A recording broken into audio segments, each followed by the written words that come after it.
ವೆಂಕಿನ ಕೋರ್ಟ್ಗೆ ಪ್ರೊಡ್ಯೂಸ್ ಮಾಡಿರ್ತಾರೆ. ಆಗ ಪ್ರೊಡ್ಯೂಸ್ ಮಾಡಿ ವಾಪಸ್ಸು ಜೈಲಿಗೆ ಕರ್ಕೊಂಬಂದು ಹಾಕ್ತಾರೆ. ಆಗ ಅವನ ಜೈಲೊಳಗಿದ್ದಂತ ಅವ್ನ ಫ್ರೆಂಡ್, ವೆಂಕಿ ಇವತ್ತು ಕೋರ್ಟ್ ಅಲ್ಲಿ ಏನಾಯ್ತು, ಏನಾರ ಕೇಸ್ ನಿನ್ ಕಡೆಗೆ ಆಯ್ತಾ, ಯಾರಾದ್ರೂ ಬಂದಿದ್ದ ನಿನ್ ಕಡೆಯವರು ಅಂತ ಎಲ್ಲ ಕೇಳ್ತಾರೆ. ಯಾರಾದ್ರೂ ಬೇಲ್ ಕೊಟ್ಟು ಕರ್ಕೊಂಡು ಹೋದ್ರ, ಬಂದಿದ್ರಾ, ನಿನ್ನವ್ರು ಬಂದ್ ನೋಡಿರಾ ಅಂತೆಲ್ಲ ಕೇಳ್ತಾರೆ. ಆಗ ವೆಂಕಿ ಏನು ಆಗ್ಲಿಲ್ಲ ಅಂತ ಕೈಯಲ್ಲಿ ಸನ್ನೆ ಮಾಡಿ ಹೇಳ್ತಾನೆ, ಅಯ್ಯೋ ನಿನಗೆ ಮಾತ್ ಬರಲ್ಲ, ನಾನ್ ಹೇಳೋದ್ ನಿನಗೆ ಅರ್ಥ ಆಗಲ್ಲ, ನೀನು ನೋಡಿದ್ರೆ ಹೊಟ್ಟೆ ಉರಿಯೋಷ್ಟು ಸಂಕಟ ಆಗುತ್ತೆ ಕಣ ನನಗೆ ಅಂತ ಅವರು ತುಂಬಾ ಬೇಜಾರ್ ಮಾಡ್ಕೊಂತಾರೆ. ಸರಿ ಆಯ್ತು ಮಲ್ಕೋ ಅಂತ ಹೇಳ್ತಾರೆ. ಅವ್ನು ಮಲ್ಕೆನಂಗ್ ಹಾಗೆ ಬೇಜಾರಿಂದ ಕೂತಿರ್ತಾನೆ. ಮಲ್ಕೊಳ್ಳೋ ತಂದೆ ಅಂತ ಕೈ ಮುಗಿದ್ಬಿಟ್ಟು ಅವ್ನಿಗೆ ಹೇಳ್ತಾರೆ. ಆಗ ವೆಂಕಿ ಕೂಡ ತುಂಬಾ ಬೇಜಾರಿಂದ ನಿದ್ದೆ ಬರೆದಿದ್ರು ಕೂಡ ಬೆಡ್ ಮೇಲೆ ಹಾಗೆ ಮಲ್ಕೊಂತಾನೆ. ವೆಂಕಿ 15 ದಿನದೊಳಗೆ ಬರ್ತಾನೆ ಅನ್ನೋ ಸುದ್ದಿ ಕೇಳಿದಂತ ಅಲ್ವಿ ಲವಲವಿಕೆಯಿಂದ ಮೊದ್ಲೇಗಿದ್ಲು ಹಾಗೆ ಫುಲ್ ಖುಷಿಯಾಗಿ ತನ್ನ ತಲೆಗೆ ಮಲ್ಗೆ ಹೂ ಮುಡ್ಕೊಂತಾಳೆ. ಮಲ್ಗೆ ಹೂ ಮುಡ್ಕೊಂಡಿದ್ದಂತ ನೋಡ್ದ ಸ್ಮೆಲ್ ಮಾಡ್ದಂತ ಅವ್ರ ತಾಯಿ, ಏನೇ ಚೆಲ್ವಿ ವೆಂಕಿ ಬರ್ತಾನೆ ಅನ್ನೋ ಸುದ್ದಿ ಕೇಳ್ಬಿಟ್ಟು ಫುಲ್ ಖುಷಿಯಾಗಿದೆಯಾ, ನೀನ್ ಯಾವಾಗ್ಲೂ ಹಿಂಗೆ ನಗ್ತಾ ಇರ್ಬೇಕು ಕಣವ ಅಂತ ಹೇಳ್ತಾರೆ. ವೆಂಕಿ ನನ್ ಜೊತೆ ಯಾವಾಗ್ಲೂ ಇದ್ರೆ ನಾನು ಹಿಂಗೆ ನಗ್ತಾನೆ ಇರ್ತೀನಿ ಕಣವ ಅಂತ ಹೇಳ್ತಾಳೆ. ಅಯ್ಯೋ ನೀನ್ ನಗು ನೋಡಕ್ಕಾದ್ರೂ ಆ ವೆಂಕಿ ಬಂದೇ ಬರ್ತಾನೆ ಕಣವ ಅಂತ ಹೇಳ್ತಾರೆ. ಯಾವಾಗ ಬರ್ತಾನಂತೆ ಅಂತ ಕೇಳ್ತಾರೆ. ಇನ್ನೊಂದು 15 ದಿನದೊಳಗೆ ಬರ್ತಾನಂತೆ ಕಣವ, ಅಷ್ಟ್ರೊಳಗೆ ಯಾವತ್ತಾದ್ರೂ ಬರ್ಬೋದಂತೆ. ಅದಕ್ಕೆ ಅವ್ನ್ ಬಂದಾಗ ನಾನು ಸುಮ್ನೆ ಮುಖ ಸಪ್ಪು ಮಾಡ್ಕೊಂಡಿದ್ರೆ ಅವನು ಬೇಜಾರಾಗ್ತಾನಲ್ವೇ, ಅದಕ್ಕೆ ನಾನು ನಗ್ತಾ ಖುಷಿಯಾಗಿದ್ರೆ ಅವ್ನ ನೋಡ್ಬಿಟ್ಟು ಖುಷಿ ಪಡ್ತಾನಲ್ವಾ, ಅದಕ್ಕೆ ನಾನು ಸ್ವಲ್ಪ ಲವಲವಿಕೆಯಿಂದ ಇರ್ತೀನಿ ಅಂತ ಹೇಳ್ತಾರೆ. ಹೂ ಕಣವ, ಹೊರಗಡೆಯಿಂದ ಬರೋ ಗಂಡಸಿಗೆ ಮನೆಗ್ ಬಂದ್ ಕೂಡ ಹೆಣ್ಣು ನಗು ನೋಡ್ಬಿಟ್ರೆ ಆಯಾಸ ಎಲ್ಲ ಕಮ್ಮಿ ಆಗುತ್ತೆ ಕಣೆ ಅಂತ ಹೇಳ್ತಾರೆ. ಓಹೋ ನೀವು ಎಲ್ಲ ಗೊತ್ತು ಅಂತ ಅವ್ರ ಅಮ್ಮನ್ನ ಚೇಡಿಸ್ತಾಳೆ. ಅಯ್ಯೋ ಚೆಲ್ವಿ, ನಿನ್ ವಯಸ್ಸು ದಾಟಿ ಅಲ್ವಿನೇ ನಾನು ಮುಂದೆ ಬಂದಿರೋದು, ಗಂಡಿನ ಮನಸ್ಸೇನಂತ ನನಗೆ ಗೊತ್ತಿಲ್ವೇ ಅಂತ ಹೇಳ್ತಾರೆ. ಸಿಂಚನ ತಮ್ಮ ಮನೆಗೆ ಇನ್ವಿಟೇಷನ್ ಕಾರ್ಡ್ ಕೊಡಕ್ಕೆ ಅಂತ ತನ್ನ ತವ್ರ ಮನೆಗೆ ಬಂದಿರ್ತಾಳೆ. ಆಗ ಜವರೇಗೌಡರು, ಮರಿಗೌಡ, ಸಿದ್ದು, ಭಾವನ ಎಲ್ಲರೂ ಆನಂದಿರ್ತಾರೆ. ಆಗ ಜವರೇಗೌಡರು, ಏನವಾ ಚೆನ್ನಾಗಿದ್ದೀನವ ಸಿಂಚನ, ಏನು ಮನೆ ಕೆಲಸ ಎಲ್ಲ ಮುಗಿತಾ, ಕಾರ್ಡ್ ಕೊಡಕ್ ಬಂದ್ವಾ, ಸರಿ ಕಣವ ಆಯ್ತು. ಅಪ್ಪಯ್ಯ ನೀವೆಲ್ಲ ಬೇಗ ಬಂದ್ಬಿಡ್ಬೇಕು ಆಯ್ತಾ, ಅಣ್ಣ ನೀನು ಬೇಗ ಬರ್ಬೇಕಣ್ಣ ಅದಕ್ಕೆ ಕರ್ಕೊಂಡು ಅಂತ ಮರಿಗೌಡಗೂ ಹೇಳ್ತಾಳೆ. ಇದೇನೇ ಸಿಂಚನ, ಏನು ನಮ್ಮನೆ ಕೆಲಸ ನಾವು ಲೇಟ ಬರ್ತೀವಾ, ನಮ್ಗೇನ್ ಗೊತ್ತಾಗಿಲ್ವೇ, ನಮ್ ಜವಾಬ್ದಾರಿ ಅಲ್ವೇ ಅಂತ ಹೇಳ್ತಾನೆ. ಆಯ್ತು ಅಣ್ಣಯ್ಯ ಅಂತ ಹೇಳ್ತಾರೆ. ಸಿದ್ದು ನೀನುವೇ ಅವ್ರನ್ನ ಕರ್ಕೊಂಡು ಬೇಗ ಬಂದ್ಬಿಡು ಅಂತ ಹೇಳ್ತಾರೆ. ಇದೇನೆ ಅದನ್ನೇ ಸ್ವಲ್ಪ ಹೊಸಿ ನತ್ತ ಹೇಳಕ್ಕಾಗಲ್ವಾ, ಕರ್ಕೊಂಬರ್ತೀನಿ ಬಿಡು ಅಂತ ಹೇಳ್ತಾರೆ. ಆಗ ಸರಿ ಕಣವ, ನಾವಿಷ್ಟೆಲ್ಲ ಮಾತಾಡ್ರು ಅವನು ಒಬ್ಬ ಮಾತಾಡ್ತಾನ ನೋಡು, ಅವನು ಸ್ವಂತವಾಗಿ ಏನಾರ ಮಾಡ್ಬೇಕಲ್ವ, ನೀನ್ ಕೊಟ್ಟಿದ್ರಿಂದ ಮಾಡೋದಲ್ಲ ಕಣವ ಅಂತ ಹರಿಗೆ ಹೇಳ್ತಾರೆ. ಆಗ ಹರಿ ದುರ್ಗ್ ಉಟ್ಕೊಂಡು ನೋಡ್ದನವ ಅವ್ನ ದಿಮಾಕ, ನೀನ್ ಕೊಟ್ಟಿದ್ರಿಂದ ಮಾಡೋದಲ್ಲ ಕಣವ, ಅವನು ಸ್ವಂತವಾಗಿ ಏನಾರು ಮಾಡ್ಬೇಕಲ್ವೇ ಅಂತ ಹೇಳ್ತಾರೆ. ಅಪ್ಪಯ್ಯ ಬಿಡ್ತೆ ಮಾಡ್ತಾರೆ ಬಿಡಪ್ಪಯ್ಯ, ಈಗಿನ ಗ್ರೂಪ್ ರೇಷನ್ ಖುಷಿಯಲ್ಲಿದ್ದಾರೆ ಅಂತ ಮರಿಗೌಡ ಹೇಳ್ತಾನೆ. ಮರಿಗೌಡ ನಿನಗೆ ಇದೆಲ್ಲ ಗೊತ್ತಾಗಿಲ್ಲ, ಸುಮ್ಮಿರ್ಲ, ಕಬ್ನ ಕಾದಾಗ್ಲೇ ಬಡಿಬೇಕು ಕಳ್ಳ ಅಂತ ಹೇಳ್ತಾರೆ. ಬಿಡಪ್ಪಯ್ಯ ನಾವ್ ಇಷ್ಟೇ ಮಾಡ್ಕೊಟ್ಟಿವಿ, ಇನ್ನೊಂಚೂರು ಮಾಡ್ಕೊಡೋಣ, ಅದಕ್ಕೆ ಯಾಕೆ ಮಾಡ್ತೀಯಾ ನೀನು, ಸುಮ್ನಿರೀಗ ಅಂತ ಹೇಳ್ತಾನೆ. ಸಿಂಚನ, ಅಪ್ಪಯ್ಯ ಸುಮ್ನಿರು ಅಪ್ಪಯ್ಯ ಅಂತ ಹೇಳ್ತಾರೆ. ಆಗ ನೋಡಿನವ ನಾವ್ ಇಷ್ಟೊಂದೆಲ್ಲ ಮಾತಾಡ್ತಾ ಮುಂದಾರ ಮಾತಾಡಿದ ಅವನು ಅಂತ ಹೇಳ್ತಾರೆ. ಸಿಂಚನ ಹರಿ ಅಂತಾರೆ. ಅವನು ಕತ್ತಲ್ಲಾಡ್ತಾನೆ. ಸರಿ ಅಂತ ನೋಡಿರ ಅವ್ರು ಅಂತ ಹೇಳಿದ್ರು, ಮಾಡ್ತಾರೆ ಬಿಡಪ್ಪಯ್ಯ ಅಂತ ಹೇಳ್ತಾಳೆ. ಸರಿ ಆಯ್ತು ಅಪ್ಪಯ್ಯ ಅಮ್ಮ ಎಲ್ಲರೂ ಬೇಗ ಬಂದ್ಬಿಡ್ಬೇಕಾಯ್ತಾ, ಪ್ಲೀಸ್ ಎಲ್ಲ ಬೇಗ ಬಂದ್ಬಿಟ್ಟು ಕೆಲಸ ಮಾಡ್ಕೊಡ್ಬೇಕು ಅಂತ ಹೇಳ್ತಾಳೆ. ಸರಿ ಅವಯ್ಯ ಬರ್ತೀವಮ್ಮ, ನನ್ ಮನೆ ಬರಕ್, ನನ್ ಮಗಳ ಮನೆ ಬರಕ್ಕೇನು ಕರ್ಕೊಂಡ್ ಬರ್ಬೇಕಾ, ಬೇಗನೆ ಬರ್ತೀವಿ ಅಂತ ಜವರೇಗೌಡರು ಹೇಳ್ತಾರೆ. ಆಗ ಹರಿ ಎಲ್ಲರಿಗೂ ಬರ್ತೀನಿ ನಮಸ್ಕಾರ ಮಾಡಿ ಹೊರಟೋಗ್ತಾನೆ. ಇವಳು ತನ್ನ ತಂದೆ ತಾಯಿ ನಮಸ್ಕಾರ ಮಾಡ್ತಾಳೆ. ಸಿಂಚನ ನೋಡಿನವ ಅವ್ನ ಜಂಬನ ಹೆಂಗ್ ಹೋಗ್ಬಿಟ್ಟ ಅಂತ ಹೇಳ್ತಾರೆ. ಅಪ್ಪಯ್ಯ ನೀನ್ ಸುಮ್ಮಿರಪ್ಪಯ್ಯ ಅಂತ ಮರಿಗೌಡ ಹೇಳ್ತಾನೆ. ನೋಡಿದವ ಅವನು ದೌಲತ್ತ ಅಂತ ಮತ್ತೆ ಹೇಳ್ತಾರೆ. ಬಿಡಪ್ಪಯ್ಯ ಎಲ್ಲ ಸರಿ ಹೋಗುತ್ತೆ, ಯಾಕೆ ಆಡ್ತೀಯ ಅಂತ ಈ ಸವರಿ ಸಮಾಧಾನ ಮಾಡ್ತಾರೆ. ಇಲ್ಲಿ ಜಯಂತು ತನ್ನ ಜಾನು ಬಗ್ಗೆ ತಿಳ್ಕೊಳಕ್ಕೆ ಅಂತ ಬಂದಿರ್ತಾನೆ ಅಲ್ಲಿಗೆ. ಆಗ ಅವ್ರ ಏಜೆನ್ಸಿ ಅವರು ಮಾತಾಡ್ತಾರೆ. ಏನ್ರಿ ಇಷ್ಟು ತಾನು ಬರ್ಲಿಲ್ಲ, ಬರ್ತಾರೋ ಇಲ್ವೋ ಅಂತ ಕೇಳ್ತಾರೆ. ಸರ್ ಅವ್ರು ಮಾತಪ್ಪ ಜನಲ್ಲ, ಬಂದೇ ಬರ್ತಾರೆ, ಹೇಳಿದ್ಮೇಲೆ ಸ್ವಲ್ಪ ವೇಟ್ ಮಾಡ್ಬೇಕು ಅಂತ ಹೇಳ್ತಾರೆ. ನೋಡ್ರಿ ಇನ್ ಕೇಸ್ ಅವ್ರೇನಾರ ನಮ್ ಕಡೆ ಎಕ್ಸ್ಪೆಕ್ಟೇಷನ್ ಏನಾರು ಇಟ್ಕೊಂಡಿದ್ರೆ ಫುಲ್ಫಿಲ್ ಮಾಡೋಣ, ಬೇಕಾರೆ ಬೇಗ ಕರ್ಸಿ ಅಂತ ಹೇಳ್ತಾರೆ. ಬರ್ತಾರೆ ಸರ್ ಅಂತ ಹೇಳ್ತಿರ್ತಾನೆ. ವರ್ಧಮಾನ್ ನಮಗೆ ಅರ್ಜೆಂಟ್ ಇದೆ ನೋಡಿ ಅಂತ ಹೇಳ್ತಾರೆ. ಸರ್ ಬಂದೇ ಬರ್ತಾರೆ ಅಂತ ಹೇಳ್ತಿರ್ತಾನೆ. ಅಷ್ಟರಲ್ಲಿ ಒಬ್ಬ ತಮಿಳವನು ಬರ್ತಾನೆ. ಬಂದಾಗ ಅವನು ಬಂದ್ಕೊಳ್ಳಿ ಬನ್ನಿ ಕೂತ್ಕೊಳ್ಳಿ, ಬಂದ ನೋಡಿ ಇವನೇ ಅಂತ ಹೇಳ್ತಾರೆ. ಅವ್ನು ಕೂತ್ಕೊಂಡ್ಮೇಲೆ ಆ ಜಯಂತ್ ಅವ್ನ ಪಕ್ಕನೆ ಕೂತ್ಕೊಂಡ್ಬಿಟ್ಟು, ಸರ್ ನಿಮ್ಮ ಅಣ್ಣ ಯಾವಾಗ ಬರ್ತಾನೆ ನಿಮ್ ಕಡೆಯವರು ಅಂತ ಕೇಳ್ತಾರೆ. ಸರ್ ಅದು ತಮಿಳಲ್ಲಿ ಹೇಳ್ತಾನೆ, ಅದು ಹೇಗೆ ಹೇಳಕ್ಕಾಗುತ್ತೆ, ಅವ್ರು ಹೋಗಿರೋರು 1 ವಾರ ಆಗ್ಬೋದು, 15 ದಿನ ಆಗ್ಬೋದು, 1 ತಿಂಗಳು ಆಗ್ಬೋದು, ಹೇಳಕ್ಕಾಗಲ್ಲ, ಮೀನ್ ಹಿಡಿಯಕ್ ಹೋಗಿರೋರು ಅಂತ ಹೇಳ್ತಾರೆ. ಆಗ ಅವನು ಕನ್ನಡದಲ್ಲಿ ಟ್ರಾನ್ಸ್ಲೇಟ್ ಮಾಡ್ತಾನೆ ವರ್ಧಮಾನ್.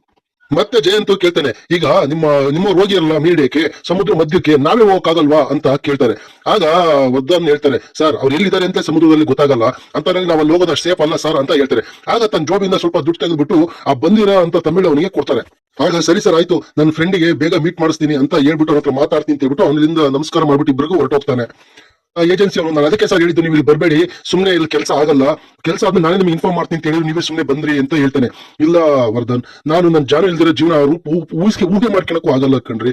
ಅವ್ರು ಇಲ್ದಿರೋ ಜೀವನ, ಜಾನು ಇಲ್ದೆ ಜಯಂತ್ ಬಿಗ್ ಝೀರೋ. ಅದಕ್ಕೆ ನಾನು ಅವಳನ್ನ ಪ್ರತಿಯೊಂದು ಬಾಡಿ ಸಿಕ್ತಾಗ್ಲೂ ನನ್ನ ಜಾನು ಬಾಡಿ ಆಗಿರ್ಬಾರ್ದು ಅಂತ ಎಷ್ಟು ಪ್ರಾರ್ಥನೆ ಮಾಡ್ತೀನಿ ಗೊತ್ತಾ ನಾನು ಅಂತ ಹೇಳ್ತಾನೆ. ಜಾನು ಇಲ್ದೆ ನಾನು ಇಲ್ಲಿಂದ ಹೋಗಲ್ಲ ಅಂತ ಹೇಳ್ಬಿಟ್ಟು ಅಲ್ಲೇ ಕೂತ್ಕೊಂತಾನೆ. ಇಲ್ಲಿ ಸಿಂಚನ ಹಾಲಲ್ಲಿ ಕೂತ್ಕೊಂಡು ಲ್ಯಾಪ್ಟಾಪ್ ಅಲ್ಲಿ ಏನೋ ಕೆಲಸ ಮಾಡ್ತಾ ಇರ್ತಾಳೆ. ಆಗ ವೀಣಾ ಅವರು ಬರ್ತಾರೆ ಅಲ್ಲಿಗೆ. ಬಂದ್ಬಿಟ್ಟು ಅವ್ರು ನೋಡ್ಬಿಟ್ಟು ಅವ್ರ ಹತ್ರ ಮಾತಾಡ್ಬೇಕು ಅಂತ ಅನ್ಸ್ಬಿಟ್ಟು, ಸಿಂಚನ ನಾನು ನಿನ್ ಜೊತೆ ಸ್ವಲ್ಪ ಮಾತಾಡ್ಬೇಕು ಅಂತ ಕೇಳ್ತಾರೆ. ಹೇಳಿ ಏನು ಅಂತ ಹೇಳ್ತಾರೆ. ಆಗ ಅವ್ರು ಕೂತ್ಕೊಂಡ್ಬಿಡ್ತಾರೆ. ವೀಣಾ ಅವ್ರು ಕೂತ್ಕೊಂಡು, ಸಿಂಚನ ಬೇರೆ ಮನೆ ಮಾಡ್ಕೊಂಡು ಹೋಗ್ತಿದ್ಯಾ ಅಂತ ಹೇಳಿರು, ನಿಜನಾ ಅಂತ ಕೇಳ್ತಾರೆ. ಹೌದು, ಬೇರೆ ಮನೆ ಮಾಡ್ಕೊಂಡು ಹೋಗ್ತಾ ಇದೀವಿ ಅಂತ ಹೇಳ್ತಾಳೆ. ಬೇಡ ಸಿಂಚನ, ನನ್ ಮೇಲೆ ಏನಾದ್ರು ಬೇಜಾರಿದ್ರೆ ಅಥವಾ ನನ್ ಮೇಲೆ ಏನಾದ್ರು ಕೋಪ ಇದ್ರೆ ಆದ್ರಿಂದ ನೀನು ಮನೆ ಬೇರೆ ಮಾಡ್ಕೊಂಡು ಹೋಗ್ಬೇಡ. ನೀನ್ ಇನ್ಮೇಲೆ ಈ ಮನೇಲಿ ಹೇಗ್ ಬೇಕಾದ್ರೂ ಇರೋ, ನಿಂಗೆ ಇಷ್ಟ ಬಂದಂಗಿರೋ, ಹಾಗೆ ನಿಂಗೆ ಏನ್ ಬೇಕು ಅದನ್ನೇ ಮಾಡ್ಕೊಡ್ತೀನಿ ತಿನ್ನು, ಆದ್ರೆ ಮನೆ ಬಿಟ್ಟು ಹೋಗ್ತೀನಿ ಅಂತ ಹೇಳ್ಬೇಡ ಅಂತ ಹೇಳ್ತಾರೆ. ಅದು ನನ್ ಕಾರಣದಿಂದ ಮನೆ ಬಿಟ್ಟು ಹೋಗ್ತೀನಿ ಅಂದ್ರೆ ಮಾತ್ರ ಬೇಡ ಅಂತ ಹೇಳ್ತಾರೆ. ಅಲ್ಲ, ನಿಮಗೆ ಯಾವ ಬೋಧಿ ರಕ್ಷದ ಕೂಡ ಕೂತ್ಕೊಂಡ್ಬಿಟ್ರಿ, ಜ್ಞಾನೋದಯ ಆಗ್ಬಿಟ್ಟಿದೆಯಲ್ಲ ಅಂತ ಕೇಳ್ತಾಳೆ ಸಿಂಚನ. ಹಾಗೇನು ಇಲ್ಲ, ನನ್ ಮೇಲಿನ ಕೋಪಕ್ಕೆ ಮನೆ ಬಿಟ್ಟು ಹೋಗ್ತಿದ್ದೀನೋ ಅಂತ, ಅದರಿಂದ ಈ ಮನೆ ನಾನೇ ಹೊಡೆದಂಗಾಗುತ್ತಲ್ವಾ ಅದಕ್ಕೆ ಅಂತ ಹೇಳ್ತಾರೆ. ಆತರ ಎಲ್ಲ ಏನಿಲ್ಲ, ನಾವೇ ಬೇರೆ ಸಪರೇಟ್ ಆಗಿರ್ಬೇಕು, ನಾವು ಬೆಳಿಬೇಕು, ಮಕ್ಕಳು ಮರಿ ಮಾಡ್ಕೋಬೇಕು ಅಂತ ನಮಗೇನು ಆಸೆ ಆಕಾಂಕ್ಷೆಗಳು ಇಲ್ವಾ, ಅದಕ್ಕೆಲ್ಲ ಪ್ರೈವೇಸಿ ಬೇಕಾಗುತ್ತೆ.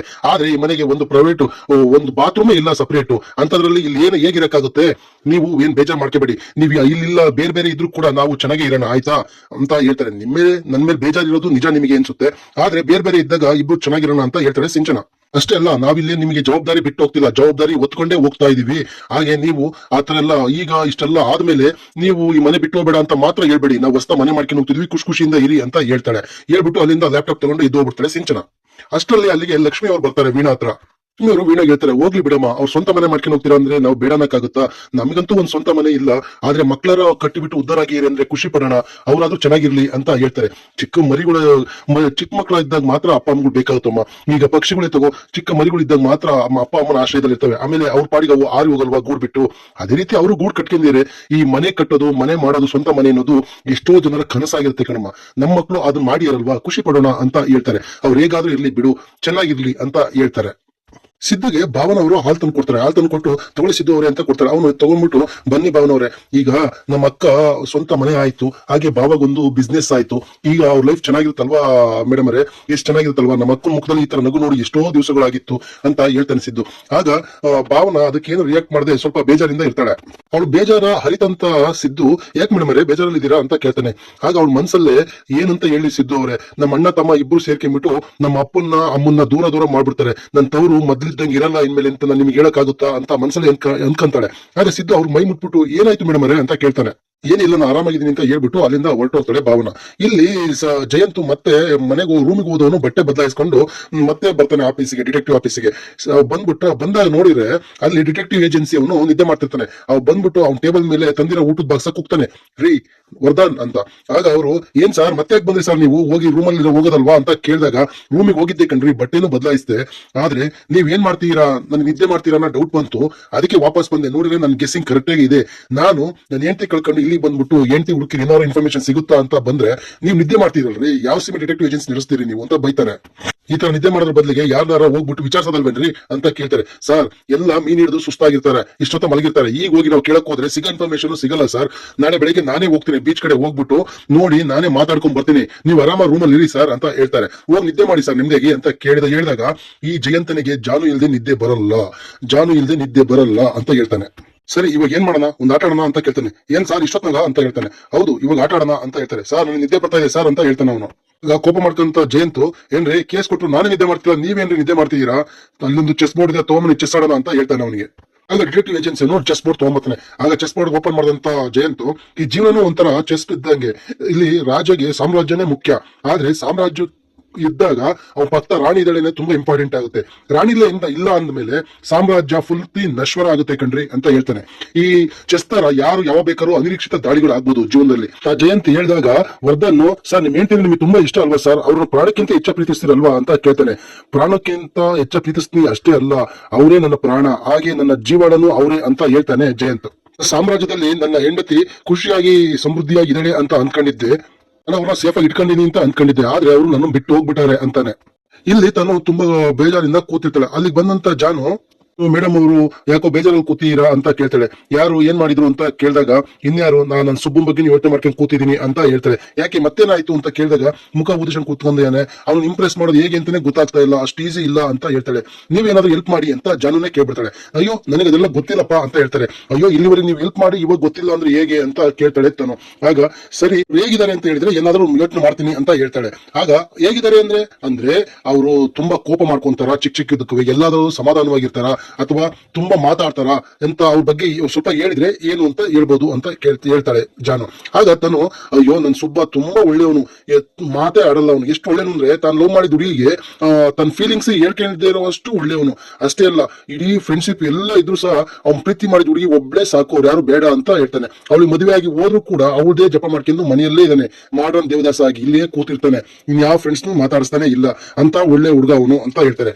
ಓ ಹಾಗಿದ್ರೆ ತುಂಬಾ ಒಳ್ಳೆಯವನು ಅಂತಿದ್ಯಾ, ಆಮೇಲೆ ಸಮಾಧಾನವಾಗಿರ್ತಾನೆ ಅಂತಿದ್ಯಾ, ಒಳ್ಳೆ ಇಂಟ್ರೆಸ್ಟಿಂಗ್ ಕ್ಯಾರೆಕ್ಟರ್ ಅಂತಾಳೆ ಜಾನು. ಬಗ್ಗೆ ಐಡಿಯಾ ಕೊಡ್ಬೇಕು ಅಂದ್ರೆ ಸ್ವಲ್ಪ ಯೋಚನೆ ಮಾಡ್ಬೇಕಾಗುತ್ತೆ, ಸ್ವಲ್ಪ ಟೈಮ್ ಕೊಡು ಅಂತ ಕೇಳ್ತಾರೆ. ಆಯ್ತು, ನೀವು ಎಷ್ಟು ಬೇಗ ಯೋಚನೆ ಮಾಡಿ ಹೇಳ್ತೀರೋ ಅಷ್ಟು ಬೇಗ ನನಗೆ ಒಳ್ಳೇದಾಗುತ್ತೆ ಅಂತ ಹೇಳ್ತಾರೆ. ಸರಿ, ನೀವು ಮನೆಯಲ್ಲಿ ಮದುವೆ ಮಾಡ್ಕೋಬೇಕು ಅಂತ ಯಾರು ಹೇಳಿಲ್ವಾ ಅಂತ ಹೇಳ್ತಾರೆ. ನಾವು ಹುಟ್ಟಾಗಿಂದಲೂ ಮನೇಲಿ ಇಬ್ರು ಮದುವೆ ಮಾಡ್ಕೋಬೇಕು ಅಂತಾನೆ ಇರೋದು, ಅಷ್ಟೇ ಅಲ್ಲ ಈಗಲೂ ಕೂಡ ಅತ್ತೆ ಮಾವ ಮದುವೆ ಪ್ರಸ್ತಾಪನೆ ಮಾಡ್ತಾ ಇದಾರೆ ಅಂತ ಹೇಳ್ತಾಳೆ. ಅಷ್ಟೇ ಅಲ್ಲ, ಯಾರನ್ನೋ ಪ್ರೀತಿ ಮಾಡಿ ಇನ್ನೂ ಅವಳು ಮನ್ಸಲ್ಲೇ ಇಟ್ಕೊಂಡಿದ್ದೇನೆ, ಅವ್ನು ಯಾವ ಬದಲಾಗ್ತಾನೋ ಗೊತ್ತಿಲ್ಲ, ಅಟ್ಲೀಸ್ಟ್ ಎಂಗೇಜ್ಮೆಂಟ್ ಮಾಡ್ಕೊ ಅಂತಂದ್ರೆ ಅದಕ್ಕೂ ಅವ್ನು ಒಪ್ತಾ ಇಲ್ಲ ಅನ್ನೋಕ್ಕಿಂತ ಅವ್ನಿಗೆ ಅದ್ರಲ್ಲೆಲ್ಲ ಇಂಟ್ರೆಸ್ಟೇ ಇಲ್ಲ ಅಂತ ಹೇಳ್ತಾಳೆ. ಆಗ ಚಂದನ ಹೇಳ್ತಾಳೆ, ಪ್ರೀತಿ ಅಂದ್ರೇನೆ ಹಾಗೆ, ಯಾರ ಮೇಲೆ ಯಾವಾಗ ಹುಟ್ಟುತ್ತೋ ಹೇಳಕ್ಕಾಗಲ್ಲ ಅಂತ ಹೇಳ್ತಾಳೆ. ನೀವ್ ಯಾರನ್ನಾರು ಪ್ರೀತಿ ಮಾಡಿದ್ರಾ ಅಂತ ತನು ಕೇಳ್ತಾಳೆ ಅವಳನ್ನ. ಆಗ ಚಂದನ ಸ್ವಲ್ಪ ಸೈಲೆಂಟ್ ಆಗ್ತಾಳೆ.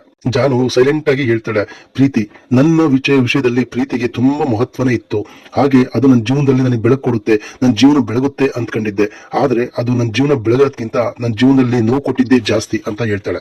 ಪ್ರೀತಿ ಅಂದ್ರೇನೆ ಹಾಗೆ, ಅಸ್ತಿತ್ವನೇ ಕಳ್ಕೊಂಡ್ಬಿಡುತ್ತೆ, ಸುಳ್ಳು ಹೇಳ್ಸುತ್ತೆ, ಬೇರೆಯವ್ರ ಜೊತೆ ಮೋಸ ಮಾಡಿಸುತ್ತೆ, ಎಲ್ಲದನ್ನೂ ಮಾಡಿಸುತ್ತೆ, ಕೊನೆಗೆ ಒಂದ್ಸಲ ಅಸ್ತಿತ್ವನೇ ಕಳ್ಕೊಂಡು ಹೋಗ್ಬಿಡುತ್ತೆ. ಆಗ ಜಯಂತ್ ಪ್ರೀತಿ ಹೆಸರಲ್ಲಿ ಅವಳಿಗೆ ಕೊಟ್ಟಂತ ನೋವು ಅದನ್ನೆಲ್ಲ ಒಂದ್ ಕಡೆಯಿಂದ ನೆನಪು ಮಾಡ್ಕೊಂತಾಳೆ. ಅವನು ರೋಸ್ ಕೊಟ್ಟು ಅವಳ ಕೈ ಚಿಕ್ಬಿಟ್ಟು ರೋಸ್ ಇಂದ ಅವಳ ಕೈಯಲ್ಲಿ ರಕ್ತ ಬಂದಿದ್ದು, ಸಿಸಿ ಕ್ಯಾಮರಾದಲ್ಲಿ ಅವಳನ್ನ ಅಬ್ಸರ್ವ್ ಮಾಡಿದ್ದು, ಹಾಗೆ ಅವಳಿಗೆ ಹುಷಾರಿಲ್ಲದೆ ಇದ್ದು ನನಗೋಸ್ಕರ ಹಾಡು ಹೇಳ್ತೀರಾ ಅಂತ ಹೇಳಿದ್ದು, ಪ್ರತಿ ಮಂಡಿ ಊರಿ ಕಾಲು ಕೂತಿದ್ದು, ಅದೆಲ್ಲ ನೆನಪಾಗುತ್ತೆ.